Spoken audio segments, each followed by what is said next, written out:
Umayos ka. Bakit? Ayan. Kasi basang-basa. Ang bigat ng ating ano. Mabigat po yung ating hindi tayo. Ayan.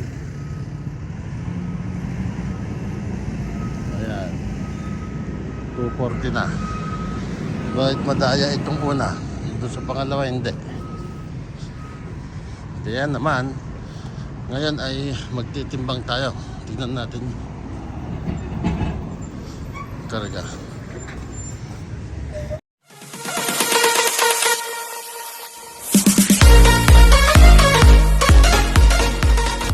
Digan mga ka-RTB, ayan, kumusta kayo? At eto ngayon ay iba po yung ating load. So magpipick up po tayo ng wood dito sa Tacoma Round and Sow. So ang ating ang ating hila-hila ngayon ay special po ang ating hila-hila. Special dahil tayo po ngayon ay naka 4 axle 53 footer o 53 feet na flatbed. So ngayon ay andito tayo ngayon sa Tacoma at magpipick up tayo alas 5 ang ating appointment time, 5 PM, pero okay lang kahit maaga tayo kasi ang original na appointment nito is pa 6 o'clock kaninang umaga. Kaya nga lang pinamove ko dahil syempre malapit lang naman yung ating biyahe at hindi natin kailangan magmadali, hindi natin kailangan magmaaga.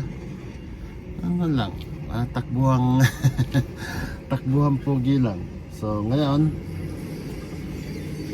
ay samahan nyo ako at magkakarga tayo, maghihigpit tayo maghihigpit tayo ngayon ng strap at kung ano-ano pa. Kaya samahan nyo ako at ipapakita ko sa inyo kung ano po ang ating karga. So tara, let's! So yan po, ayan, at maghihigpit tayo.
Ah,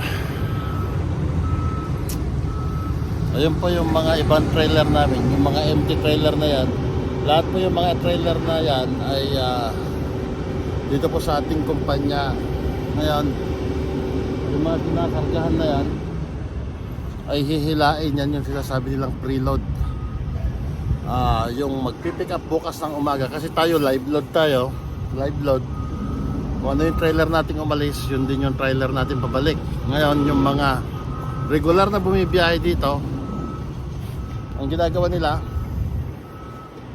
sa umaga, dadrop nila yung empty trailer na galing doon sa yard namin, kukunin nila itong loaded na ito, hihilain. Hindi na sila mag-aantay, mag-strap na lang sila, magtatali na lang sila. Kaya yan, dyan lang kayo at panoorin nyo ako. Yan po ang ating karga ngayon na 53 feet na quad axle. Ayan, 3 axle na nakababa.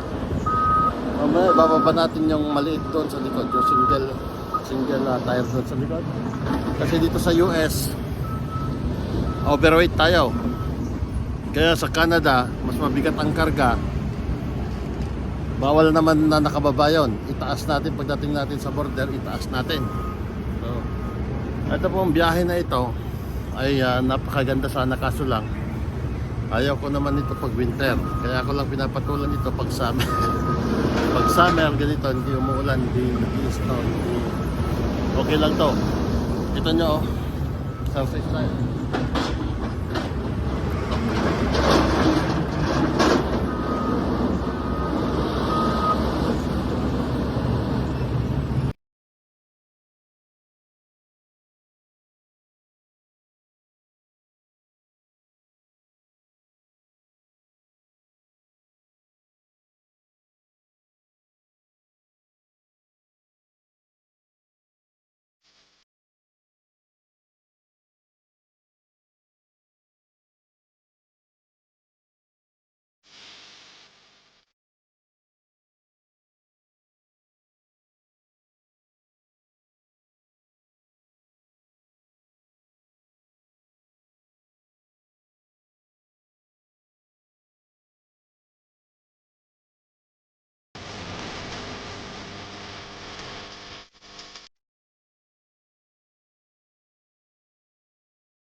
trailer namin na namumove mo.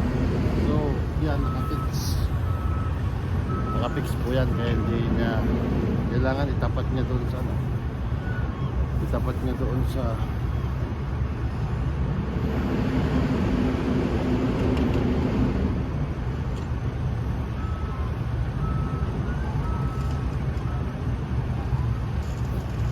kailangan itapat niya doon sa ano, sa pag-istrapan. Tingnan. Ganito lang yung ano natin, ganito lang yung door strip natin.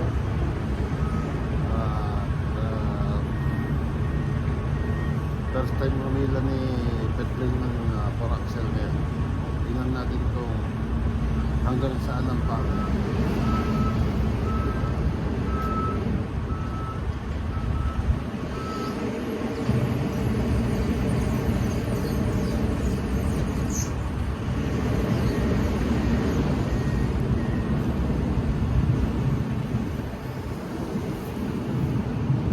So mamaya anuhin natin kasi matagal silang magkarga. Parang posporo po kasi yung ating karga, kaya kailangan nilang i-match-match. I-balance yung timbang, i-balance yung ano, kasi pagdating sa Canada iaangat natin yon. Dito sa US pwede natin ibaba yon, yung last axle natin, pero pagdating doon sa border iangat natin yon. Kailangan yung timbang ay pasok doon sa timbang ng Canada, kasi magkaiba kilogram and mas mabigat talaga ang karga sa Canada. Kaya mamaya papakita ko sa inyo. Okay ka RGB, so ito na po si Pedri. Handa na siyang lumarga. So ayan po, nasecure na natin yung ating load. Ganyan lang. At ito po, meron tayong isang box na hint siguro yan. Ayan. So ayan, nakataas pa yung last axle natin. Ayan nyo. Okay. So ito po ay pupunta sa Home Depot. Ayan po, ayan, pupunta po ito sa Home Depot. Ayan, nagkakarga rin yung isa. Nakataas pa yung ating gulong. So magtitimbang pa tayo. Ayan. Secure na po ang ating karga. Kaya ngayon naman ay paandar na natin.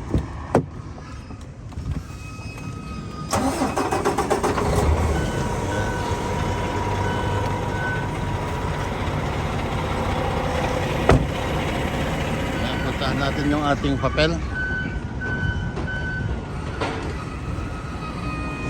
Puntahan natin yung ating document, which is banded load po ito.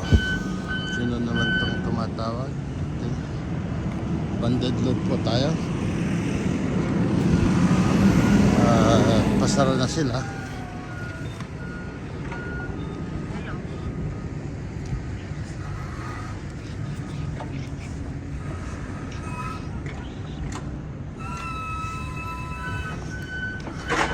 Pasara na sila. Tumahan natin yung ating papel.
Natin yung ating truck. Meron po silang timbangan dito. Timbangin natin yung ating load.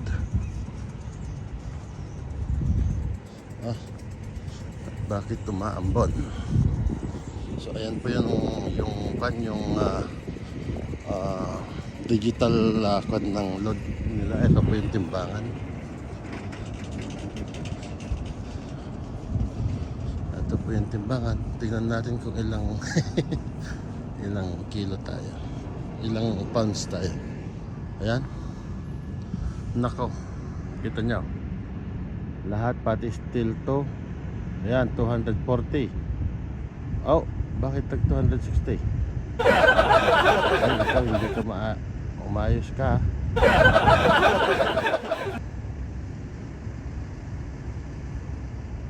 Ayan, kasi basang-basa ang bigat ng ating mabigat po yung ating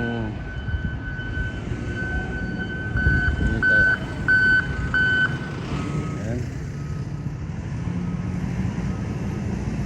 Ayan, 240 na. Bakit madaya itong una, doon sa pangalawa hindi. Kaya naman ngayon ay magtitimbang tayo. Tignan natin karga. Ayan, tignan natin kung ilan po yung magiging timbang doon sa likod.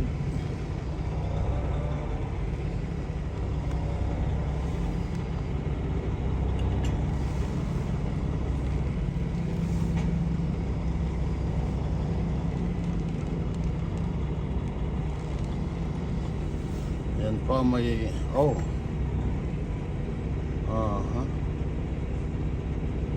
34 plus 17 so 51. Magaan po tayo, magaan. Hindi na natin kailangan ibaba yung ating hindi na natin kailangan ibaba yung ating axle na isa. So 47 lang dapat. Kung 51 man lang yan, okay sana. Kasi 34 plus 17 kasi ang per axle. Kaya 34 ang tandem dito sa US, 34,000 plus 17 dapat 51 yan, pero 47,680. So tignan naman natin ngayon yung ating drive. Pabaliktad tayo ngayon, pa-reverse. Pa-reverse tayo. Tignan naman natin ang ating drive. Ganun ba? Oh, bakit? 26. Kasi, kita nyo naman yan lang po yung ating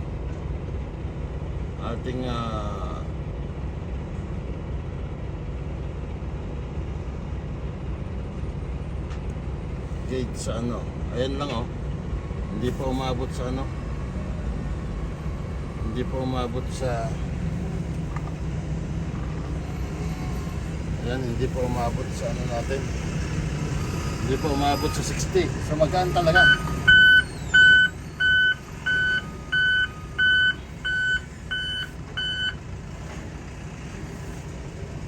Magaan talaga kaya ayan.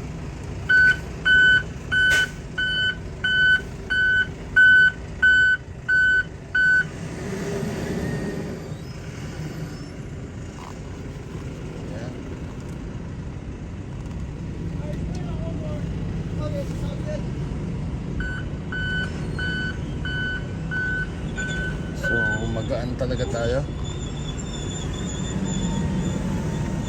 Tignan natin yung steer natin. Sumba.